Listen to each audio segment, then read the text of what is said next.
Hello everyone. आज हम class 7th geography का चैप्टर नंबर 8 पढ़ने जा रहे हैं एंड हमारे चैप्टर का नाम है ह्यूमन इन्वायरमेंट इंटरेक्शन। कहाँ पे?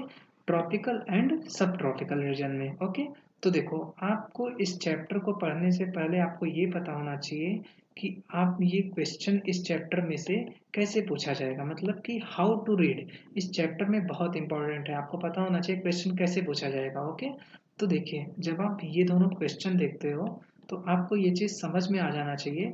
जब भी यूपीएससी कोई रीजन से रिलेटेड या फिर कोई फॉरेस्ट वगैरह से रिलेटेड जब भी कोई क्वेश्चन पूछता है तो वो स्टेटमेंट में वहाँ की कैरेक्टरिस्टिक्स देता है। फॉर एग्जांपल, जब आप यहाँ का देखते हो, देखो ये सिंपली एक कैरेक्टरिस्टिक्स दिया हुआ है एंड यूपीएससी ने पूछा है कि ये कौन से रीजन का जो है कैरेक्टरिस्टिक्स है ना।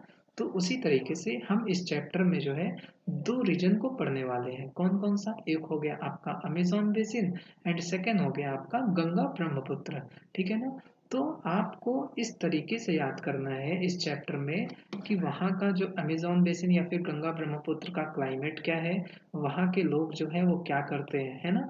ये सारी चीज़ें आपको पता होना चाहिए। आई होप कि आपको समझ में आ गया होगा कि ये चैप्टर किस तरीके से पढ़ना है। ठीक है, अब जब हम बात करते हैं सबसे फर्स्ट टॉपिक का, एंड ये हमारा पार्ट 1 है जिसमें कि हम बस इसी टॉपिक को डिस्कस करने वाले हैं। ठीक है ना। हम बात करते हैं life in the Amazon basin. तो देखिए, सबसे पहले आपको ये पता होना चाहिए कि अमेज़न बेसिन कौन कौन सी कंट्रीज को ड्रेन करती है। ओके, तो देखो, सबसे पहले अमेज़न बेसिन हमें साउथ अमेरिका में देखने को मिलता है एंड कौन कौन सी कंट्रीज को ड्रेन करती है जब हम बात करते हैं तो देखो, ब्राज़ील को, पेरू को, इक्वाडोर को, ओके, कोलंबिया को, वेनेजुएला को एंड बोलीविया को। ये इतने सारे कंट्रीज को 1 2 3 4 5 6 ये 6 कंट्रीज को ड्रेन करती है। ठीक है ना। अब आप देखोगे कि अमेज़न बेसिन मोर और लेस 10 डिग्री नॉर्थ और तो और 10 डिग्री साउथ के बीच में, यानी कि इक्वेटोरियल रीजन के बीच में है। जब ये इक्वेटोरियल रीजन के पास है तो यहाँ का क्लाइमेट कैसा होगा? इक्वेटोरियल रीजन के पास है तो इसका मतलब सन रेज जो है वो डायरेक्टली यहाँ पे गिरती होंगी ना। तो यहाँ का क्लाइमेट जो होगा वो हॉट होगा एंड ह्यूमिड होगा।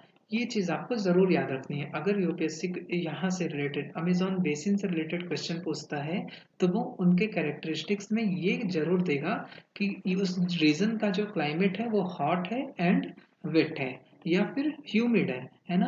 तो ये चीज़ आपको याद रखना है कि यहाँ का क्लाइमेट क्या है, हॉट है एंड वेट है या फिर ह्यूमिड है। ओके, उसके बाद फिर बात करते हैं यहाँ पे अगर रेन फॉरेस्ट का। एंड वन मोर थिंग, यहाँ पे जो रेन फॉल होती है ना अमेज़न बेसिन में, वो जो रेन फॉल है वो अमेज़न रेन फॉरेस्ट में जो रेन फॉल होती है वो क्या होता है, वो पूरे ईयर होता है, मतलब कि पूरे साल जो है वो रेन फॉल जो है वो होता रहता है। ठीक है ना।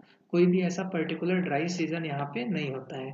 बात करते हैं अगर हम लोग रेन फॉरेस्ट का, तो देखिए यहाँ का जो फॉरेस्ट है वो इक्वेटोरियल रेन फॉरेस्ट है। तो क्या होगा, बहुत ही ज़्यादा डेंस वेजिटेशन होगा। जब बहुत ही ज़्यादा डेंस वेजिटेशन है इसका मतलब क्या हो गया, सन की जो रेज हैं वो ज़मीन तक नहीं पहुँच पाएंगे। क्यों? क्योंकि इतना ज़्यादा यहाँ पे डेंस वेजिटेशन है कि सन की रेज यहीं तक रुक के चली जाएंगी। तो ज़मीन पे वही पौधे उगेंगे जो कि शेड टॉलरेंट होंगे, यानी कि जो कि मतलब डिम लाइट में उग सकते हैं। फॉर एग्जाम्पल, जैसे कि आपका हो गया ब्रोमलियार्ड्स ना। ब्रोमलियार्ड्स क्या होते हैं? ब्रोमलियार्ड्स जो होते हैं वो एक स्पेशल प्लांट होते हैं जो कि अपने लीव्स में वाटर को स्टोर करते हैं। एंड वही जो है फ्रॉग जो होता है इस पॉकेट ऑफ वाटर को यूज करता है एग लेइंग पर्पस के लिए, अंडे देने के लिए। ठीक है ना। अब इसी रेन फॉरेस्ट में जो है अमेज़न के रेन फॉरेस्ट में हमें वेरियस बर्ड्स भी देखने को मिलते हैं। वो कौन कौन से हैं? टोकन्स हो गया, हमिंग बर्ड हो गया, बर्ड ऑफ पैराडाइज हो गया। ठीक है ना। अब सेम अमेज़न रेन फॉरेस्ट में हमें एनिमल्स भी देखने को मिलते हैं। कौन कौन से? मंकी हो गया, स्लोथ हो गया एंड एंट ईटिंग टेपियर्स हो गया। अगेन अमेज़न रेन फॉरेस्ट में हमें रेप्टाइल्स और स्नेक भी देखने को मिलते हैं ना। क्रोकोडाइल, स्नेक, पाइथन यहाँ पे पाए जाते हैं। और अमेज़न रेन फॉरेस्ट में हमें पिराना फिश भी देखने को मिलता है। ठीक है। अब अगर हम बात करते हैं अमेज़न बेसिन का, जो लोग होते हैं वो क्या करते हैं? अमेज़न मतलब ये जो रेन फॉरेस्ट है हमारा, है ना, अमेज़न का जो रेन फॉरेस्ट है वहाँ के लोग क्या करते हैं? तो सबसे इम्पोर्टेंट पॉइंट, वहाँ के लोग जो है स्लैश एंड बर्न एग्रीकल्चर को प्रैक्टिस करते हैं। अगर यूपीएससी अमेज़न बेसिन से रिलेटेड क्वेश्चन पूछ रहा है तो दो चीज़ तो कंफर्म देगा। पहला, हॉट एंड वेट क्लाइमेट वाला, दूसरा ये स्लैश एंड बर्न एग्रीकल्चर वाला। स्लैश एंड बर्न एग्रीकल्चर क्या होता है, देखो मान लीजिए ये है आपका फॉरेस्ट, यहाँ पे पूरे पेड़ है ना, तो वहाँ के लोग क्या करेंगे, पहले इतने लैंड को क्लियर कर देंगे, इतने लैंड को क्लियर करके यहाँ पे क्रॉप उगाना शुरू करेंगे। कुछ टाइम बाद यहाँ की फर्टिलिटी चली जाएगी, तो यहाँ से ये लोग मूव करके आगे जाएंगे, यहाँ का फॉरेस्ट क्लियर करेंगे एंड यहाँ पे जो है क्रॉप उगाना शुरू करेंगे। इन द मेन टाइम यहाँ पे अगेन प्लांट जो है उग जाएंगे, है ना। फिर यहाँ की फर्टिलिटी चली गई, आगे बढ़ के यहाँ पे आप करेंगे। तो इसी को बोलते हैं स्लैश एंड बर्न एग्रीकल्चर या फिर शिफ्टिंग कल्टीवेशन। ओके, उसके बाद फिर नेक्स्ट थिंग, ये यहाँ के लोग क्या करते हैं, तो वो हंटिंग भी करते हैं और फिशिंग भी करते हैं। क्यों? क्योंकि अमेजोन बेसिन नजदीक में है, तो फिशिंग भी करते हैं, ठीक है ना। उसके बाद फिर अगर हम लोग बात करते हैं ये कौन से क्रॉप को ग्रो करते हैं, तो आपको जरूर याद होना चाहिए कि ये tapioca, pineapple and sweet potato को ग्रो करते हैं, ठीक है ना।